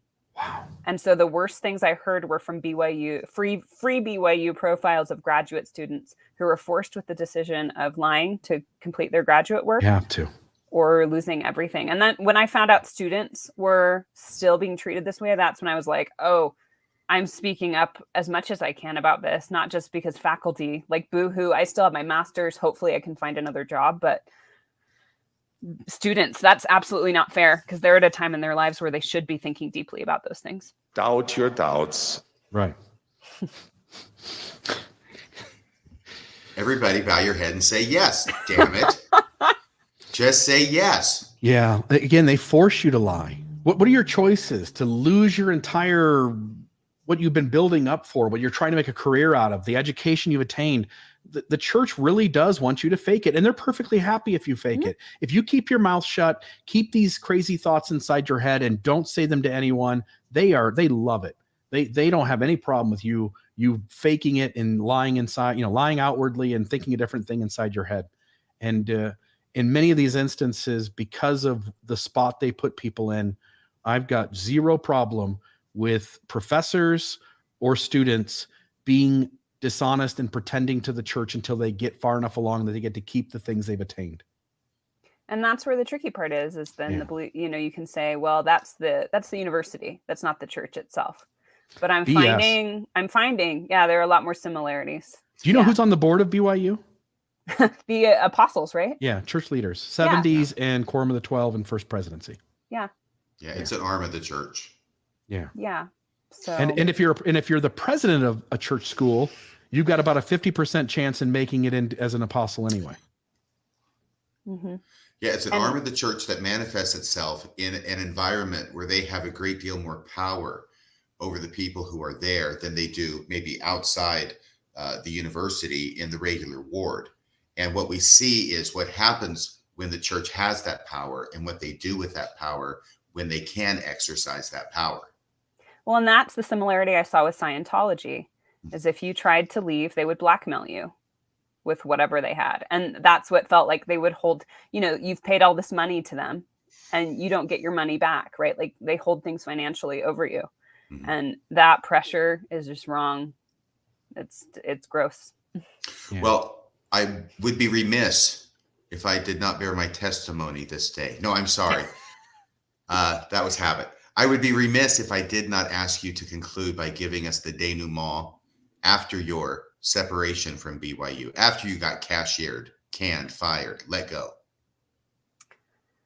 That was hard. And I sort of, it almost feels like when you go through a faith crisis and you feel like everybody will judge you if you don't do good things in your life. So now I'm like, well, I hope I get another job because I want to prove that I'm still a good teacher. And show them, by the way.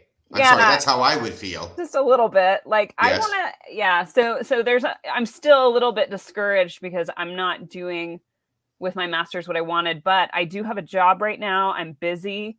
And I'm so happy to be doing things where I can have integrity, and that weight of not having to worry about my personal religious beliefs being tied to who gives my paycheck is so much more healthy. And so I'm very proud of my decision, even though there are some days that feel like I loved what I did there. So in the end, I think it's a good thing. Yes. And you have a website that I would like for you to promote. So my website is my name, louisakillian.com. And it just is basically my profile. It has all my choreography, different videos and things listed. My resume, things like that, my about, my bio, my artist statement. So yeah. Are you running a studio now? I am working at a studio right now. Yeah. It's a creative dance / ballet studio, and they pay me well and are wonderful to me. So yeah. Is there any way that our listeners, we could funnel students your way if anybody's interested in studying? Well, I'm actually busy. I'm pretty busy right now. I'm going to be opening an adult class, but I'm working on, I applied for a position at UVU. I applied for a few positions around. So I'm still kind of on the hunt for a university position where I can serve people better that way.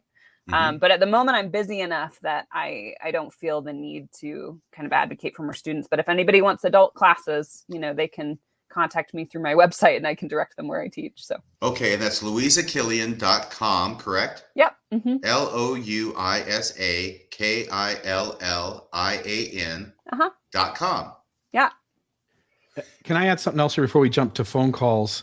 This person here, B.R. Horton, says, if you don't believe the faith, then why go to a faith-based school? And I just want to say that question kind of pisses me off because when you're 8 years old and baptized and you still believe in Santa Claus, when you're 12 years old and you're 14 years old and you're 16 years old and you believe in a religion, whatever religion it is, name it, it doesn't matter. But let's assume some of the worst ones, Scientology, Jehovah's Witnesses, any other high demand fundamentalist religion that's out there. And you believe in it because you've been programmed to believe in it. You're raised in it. Now you choose to go to a school that is sponsored by your religion. And as you think about the world and you wrestle with things and you get curious and you start thinking critically and start asking questions, and suddenly whatever belief system is, because even Mormons believe all the rest of them are wrong. So if you decide like, wait a minute, this thing doesn't add up. And now I'm 22 years old and I'm in my third year of college. and suddenly it doesn't add up anymore. And I want to be honest to myself and the world.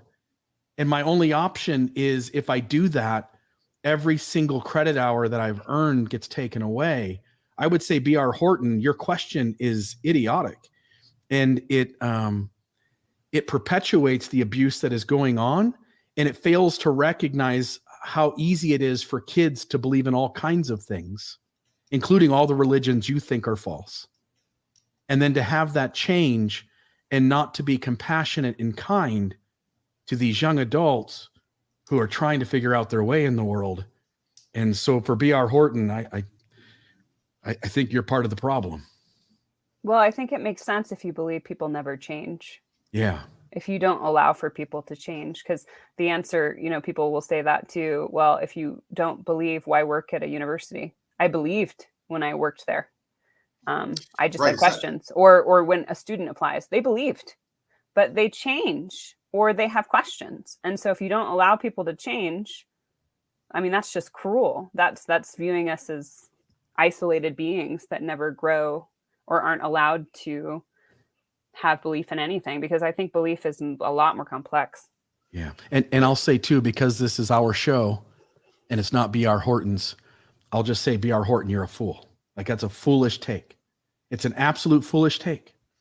And it's not sensitive to kids, young adults who are still kids trying to figure out their way in the world. It's insensitive, it's abusive, and it only perpetuates harm. Well, you heard it here first, folks. But it also, and I don't think we're talking about anybody that I know of who actually goes to BYU pretending and getting a job under false pretenses that they're LDS, they don't really believe, and then they get their job, and then they start telling their bishop that they don't really believe, because I doubt that happens a lot. Because if you don't really believe and you get a job, you're not going to be telling your bishop you don't really believe, because you already defrauded them in the first place. Why would you, be honest later on? And it also, there's this other aspect to it, is that if you have never been LDS and you do not have a part in the religion and you don't believe in the religion and never have, then yes, you can get a job at BYU, and nothing happens to you at BYU.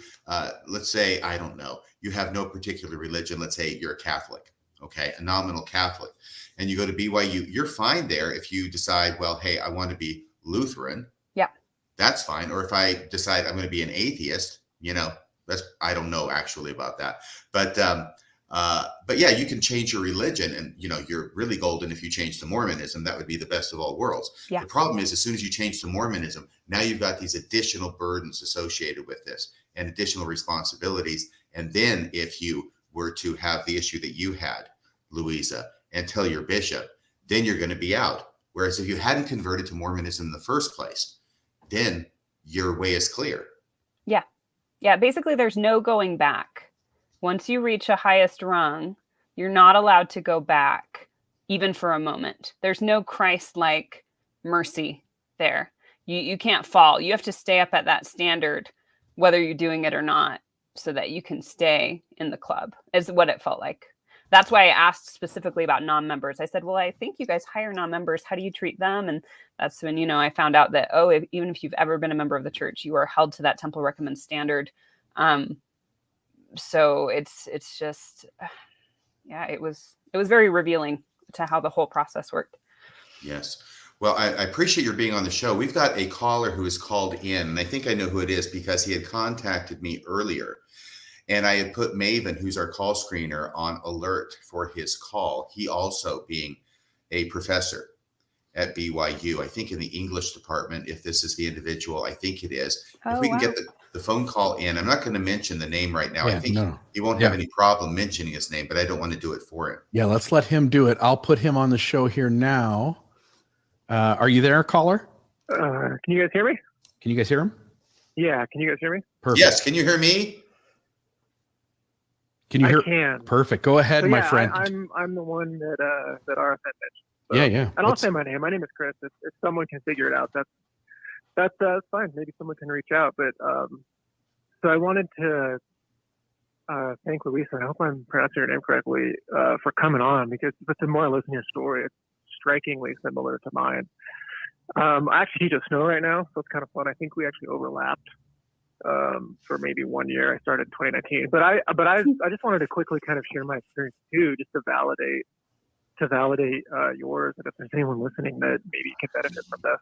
Chris, can I ask you a question? So feel free to cut me off. Yeah, Chris, please. I'm cutting you off.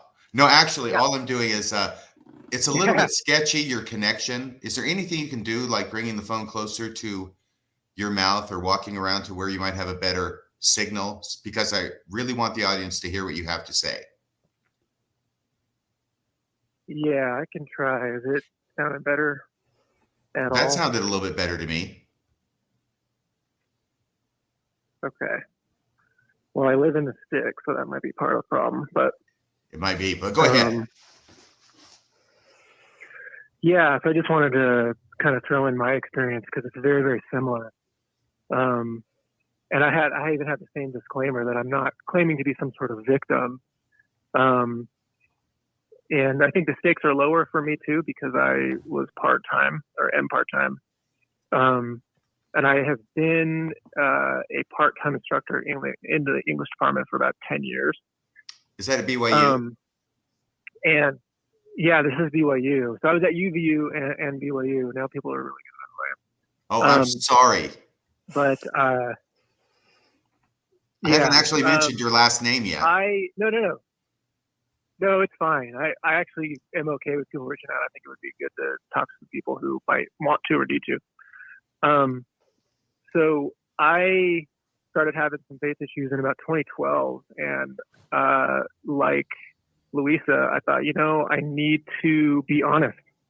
So I talked to my bishop, and then it was probably 2-3 days later, I got a call from I don't even remember the office at this point, if it was related to the honor code or what, but it was a call to come in, and I didn't even make the connection that it was with the conversation I had with the bishop, who I basically told I maybe shouldn't have a recommend right now because I'm having some issues with things.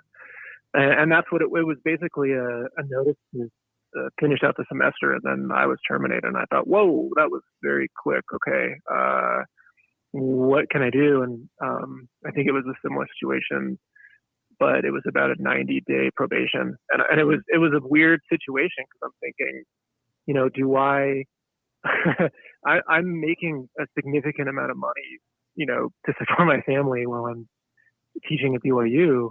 And I really love teaching there as well. I didn't have a really negative experience.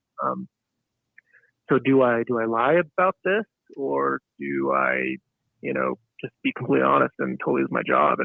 And my choice was to sort of carve out a super nuanced kind of middle way, which I was honest about, and I was trying to kind of make things work, but it was tough. And just this constant, yearly checkup. The roulette thing is real. Some bishops would just endorse you automatically, not even say anything, if you had a calling, at least in my experience. If you didn't, and there was any issue, you got called in, and it was, okay, how are we going to do this? Which questions do I need to sort of dance around and interpret in certain ways? And it was just a weird sort of ethical spot to be in. And I think that this came up in the interview, but this fear of like infecting students and spreading doubt, which I thought is totally ridiculous. I don't think I'm the best teacher at BYU, but I have extremely high evals and probably hundreds of comments of students specifically saying that, there was a level of spirituality in the class, even though it was an English class. I would bring in stuff because it's BYU and you get evaluated on that. And so I thought, oh, well, it won't be a problem. I have good evals, but I was just super naive. It's, you follow that path or you're out. So sorry, I don't want to take up any more time, but that's just kind of my quick experience. And there are probably a lot of people in the same situation right now. Yeah. Do you know that personally, that there's a lot of other professors in the same situation? Yes, to different degrees. Yeah, absolutely. Wow. I know about a half dozen professors, actually probably 4 or 5 professors who are currently educators at church schools who don't believe. I know another 2 or 3 who are former. You and I have had numerous conversations with one of those RFM. We won't say who, or that person's, still a little ambiguous, but. Well, and that's really interesting to hear about. If they have a calling, they pass you through, because my sister worked at BYU Idaho and didn't have a recommend for a little bit, but they let her teach. And I had a calling in the primary presidency at the time. But but that still wasn't enough, apparently. And I think that's where it makes it, it's scary a little bit to have it's just kind of a random bishop. I mean, you might have a super progressive bishop that's like, are you a good teacher? Okay, whatever. I don't really care.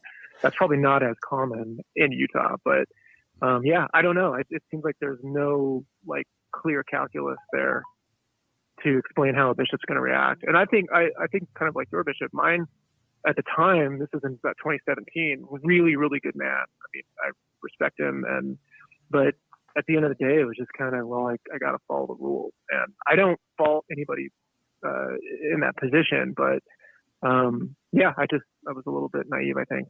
So. Yeah, and I didn't want my bishop to lie either. For me, that was something I agreed with him on. But it was like, how many things do I have to do right? Oh, I have to do all of them. I have to go to church and hold and garments and tithing. And you unless you slip up on one, if you slipped up on one thing, there it all goes. It felt, thank you for sharing. It's nice to know there are people out there. Yeah, thanks for being on the show. Chris, thank you so much for calling in and sharing your experience. Yeah, thank you. Thanks for having me. It's been a pleasure. Have a great day. So Nicola's on the line. She's a regular caller. I'm going to pull her up. Nicola, you are on Mormonism Live with Bill and RFM and Louisa. And what's on your mind tonight, my friend? Well, first of all, I'm really glad that you had this, because I feel so bad for all of the BYU professors that are in this situation. I think it's horrible. It's like they're behind. I have a hard enough time just living in the state, let alone having to work at BYU and keep your mouth shut or decide whether you're going to come out in the open.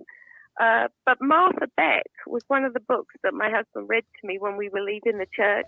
And she said her phone line, they bugged her phone line about to find information. I guess she was left with when all those people left. And also there's that guy that went there as a student that I just couldn't get over, that calendar guy that did return missionaries, and they tried to force him to not do the calendar, but he'd already made commitments, and he graduated and they wouldn't give him his diploma, but he finished all his classes. So they kind of lost credibility with me, because it's like a really controlling university. I just feel so bad for everybody that's wrapped up in it. And also, I also get angry when people say, isn't the university the idea that you go to university that you question everything?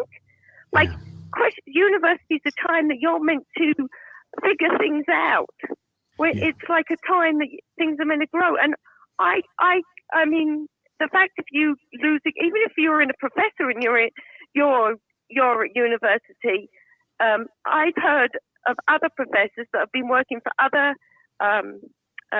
state places that have lost their faith during the time that they were.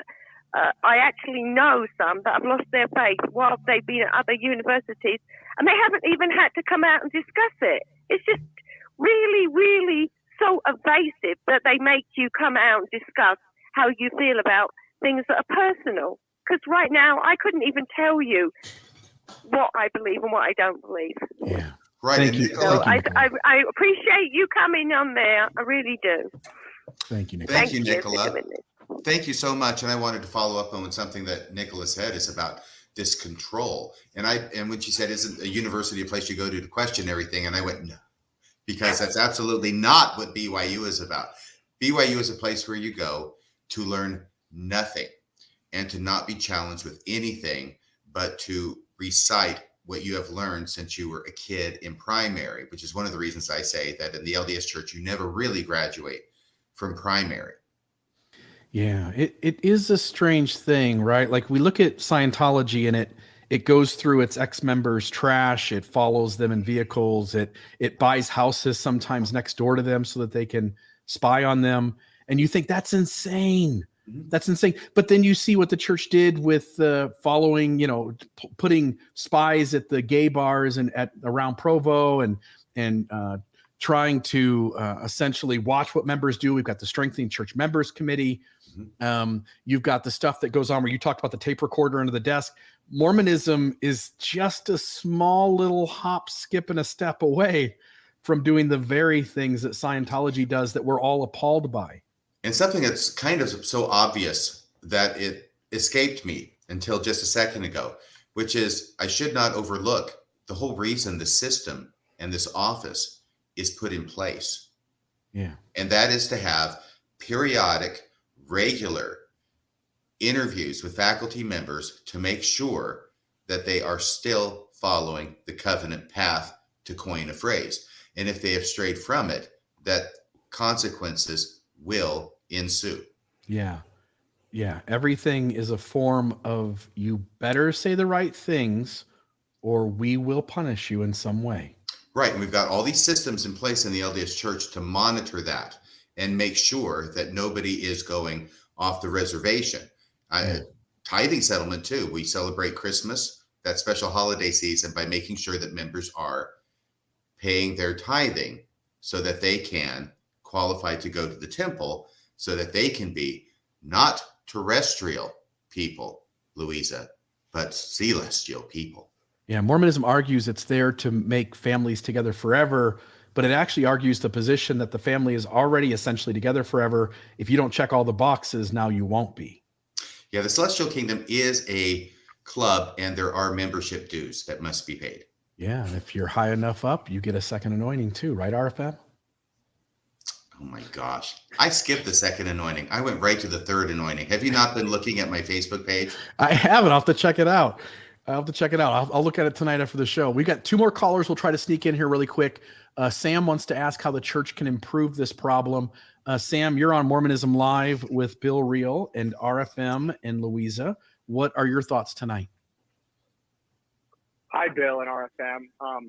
Are you able to hear me? Yep, we hear you loud and clear. Okay, great. Yeah, so I mean, we know that the church is hemorrhaging members. People are leaving left and right for a lot of these same reasons that you've mentioned, Louisa, on the show today. But my question is, how is it possible for the church to change and improve, or for BYU to change and improve, while keeping the level of devotion that they have among their members, without just collapsing on itself due to, people not feeling motivated to do anything anymore? What do you think, Louisa? Well, I'm trying to kind of decipher that question because that's multifaceted, but I guess I could answer from my experience, if this is what you were asking, I was just surprised at the way that things were handled. And I feel like things could be handled differently with the university itself. For instance, this free BYU thing, all they want to do is keep students in their housing. And so if they change their belief, they're able to finish their education, or at least transfer their education, right? And so I feel like little things like that, or the way that they go about faculty members who have a faith crisis, instead of like immediately throwing policy at them, or not talking to them directly, or not talking to people they work with, or looking at student reviews, instead of all that, actually, even if I had a conversation about what was expected of me, because the process was so vague as to what made me a good person or a good teacher or not, that to me was very harmful. So I would suggest, if they want to change, they need, and they say they're a church school, then they need to have policies that reflect the gospel that they preach, instead of policies that contradict. Because I think then you're going to get, if you have more inclusive and merciful ways of going about it, you're going to keep devoted members. Because I was a devoted member trying to figure out what this church was that I was a part of. I hadn't decided either way. So if we treat people the way that we should be treated, I think they're going to get a better response, instead of being viewed and compared to Scientology type structures. Yeah. A survey came out recently, and it did not include Scientology. It didn't include a lot of little religions that I would call high demand fundamentalist religions. It didn't include Jehovah's Witnesses, but it did include Mormons and about maybe 12 to 15 others. And the study showed that about 39% of the respondents reported being harmed by religion. Mormonism was 20 points higher at 59%, and Mormonism was the highest on the survey. Out of all the different faiths that were significant enough to get a response from, Mormons were the highest degree of respondents who reported being harmed by religion.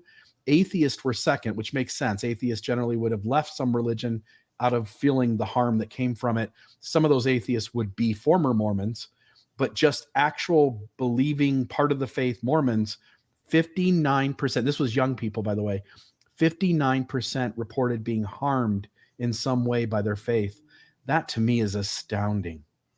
It is astounding, Bill, and thanks for bringing that up. The only thing I would have to add to the question that was asked is, I guess it all depends on what you want as a church.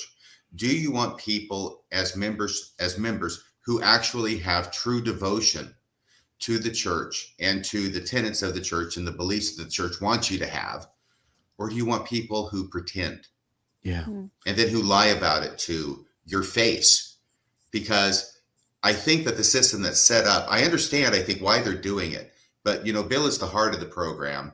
I'm more the more up here in my head. Mm-hmm.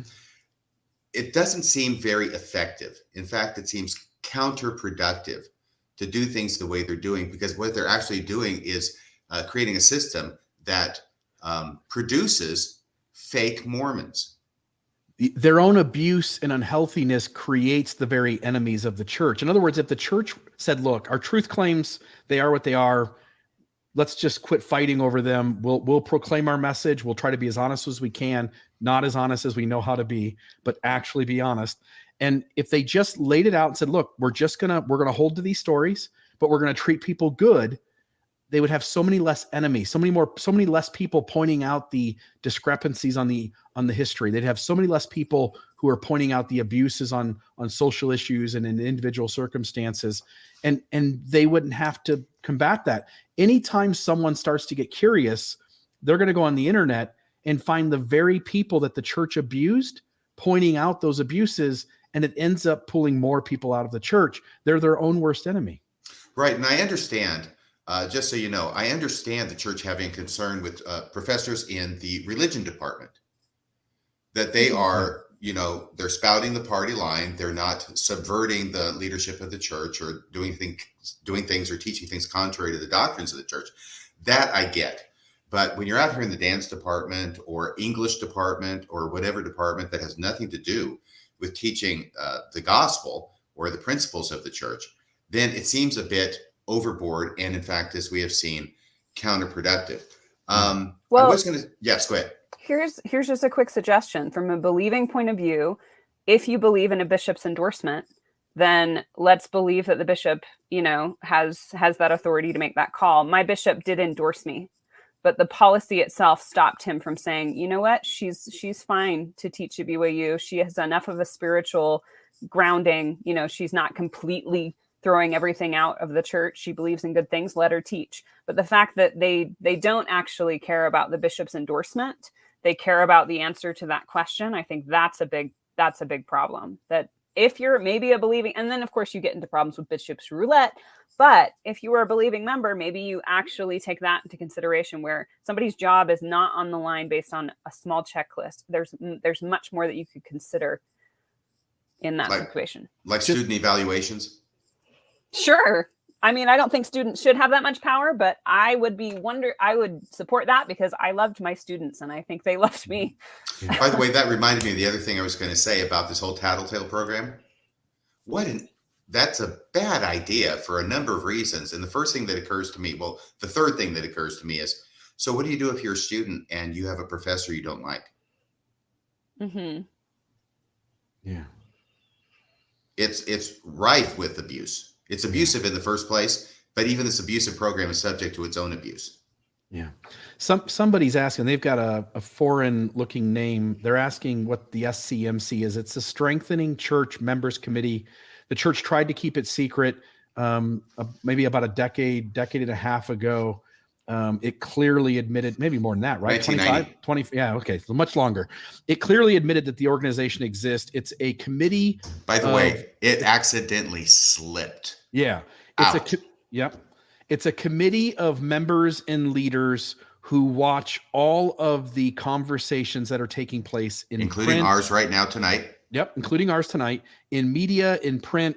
They record every instance where anybody who is on the inside of the church, and I assume outside of the church as well, who criticizes the faith, there is a record kept of the things they say and they do so that it can be later used against them in some way, either to excommunicate them, discipline them, quiet them, hush them, manipulate them into going silent, or removing them from the fold so that they can't hurt anybody's faith inside the church. And so even telling the true history of the church gets you on the list. Right, the naughty list. Yeah. And the SCMC gives meaning to the hymn, angels above us are silent notes taking. Yeah. But those angels are above us in the sense that they're in an upper floor of the church office building. Yeah. Yep. Oh, but the good thing about the SCMC is that Fridays are rodeo roundup day. Okay. Okay. Oh yeah. I'll see if anybody gets that one. Yeah. So we got our last caller here. By the way, put it in the comments if you get that. We'll go to our last caller here. This is Pat. She is shocked at how quickly the church drops people without offering any kind of help. Pat, you're on the line with Mormonism Live with RFM, Bill, Real, and Louisa. What's your thoughts as you kind of conclude our show? Well, when I called in first, I was thinking how it's just heartbreaking to see that people say I'm having a faith crisis, and instead of them having a program or referral, let's be Christ-like and let's help and love this person, they boot them out. And it's just like it was a gut punch. That was to call it anyway. But as I was waiting, I was thinking, well, most of us leave the church and we think, does the 12 know all this is going on? Do they know? And then we figure out they do know. But I'm thinking these people know. They know that there's nothing to offer the teachers. So let's cut to the chase and get rid of them because they have nothing to offer them. They have no truth to offer them. It's just very sad. Pat, were you asking if the prophets know? Yes, all Okay. of them. Who else knew? And that's the natural first question. All of them. The unfortunate truth is not only do they know, they're behind it. They're the ones who created this, or at least gave the stamp of approval on it. Right. And then with this, they know there's no path forward for someone who's having questions because it's going to lead them to the truth, which is that they have been lying. So they got to get rid of them. Yeah. Thank you, Pat. There is no other way. Yeah. It's what Jesus would do. Thank you for the call. I would have even taken some support. I would even have taken some support without answers. Just support from the university would have been nice. You know how much it means? It's amazing, but how much it means just to have somebody who will listen. Yeah, or explain it to me, in sitting down with me, I explain how I'm feeling. They tell me what, instead of passing it through a bishop, a scripture. I mean, that was just cold, and I felt very disposable. Louisa, are you still a member today? I do still have my membership records. Yeah, as a part of the church, I haven't resigned. Gotcha. It is strange, right? Like we have this scripture that Christ leaves the 99 to go after the one, but in Mormonism, the one is gone because the church sent them packing. And, Jesus is up there on the top of the church office building with a sniper rifle. Right.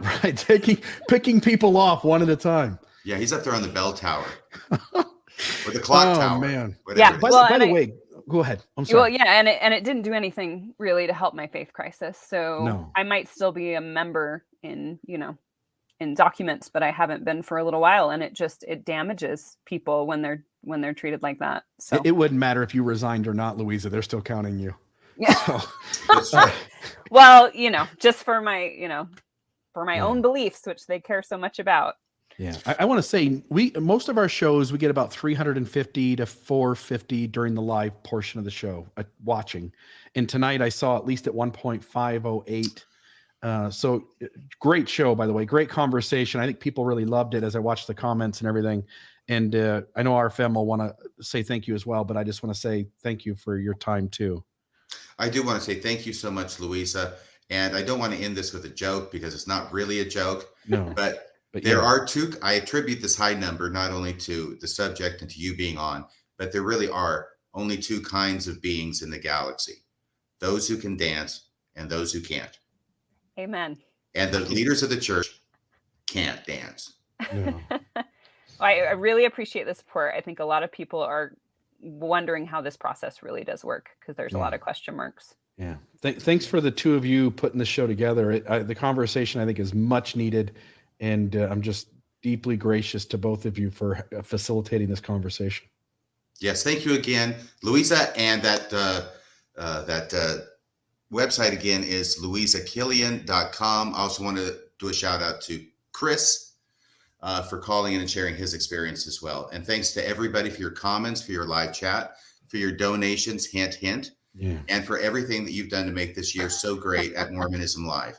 Oh, I love this picture of you. That's my favorite picture from your website. That is you, isn't it? Yeah, it makes me look really cool. I like. How are you defying gravity like that? That's great. Lots of upper body strength, believe it or not. Yes. Lots of push-ups. No, I can see it. Yes. Awesome. Thanks, guys. Thank you. Some of this opposition even comes from church members. Some who use personal reasoning or wisdom to resist prophetic direction give themselves a label borrowed from elected bodies, the loyal opposition. However appropriate for a democracy, there's no warrant for this concept in the government of God's kingdom, where questions are honored, but opposition is not.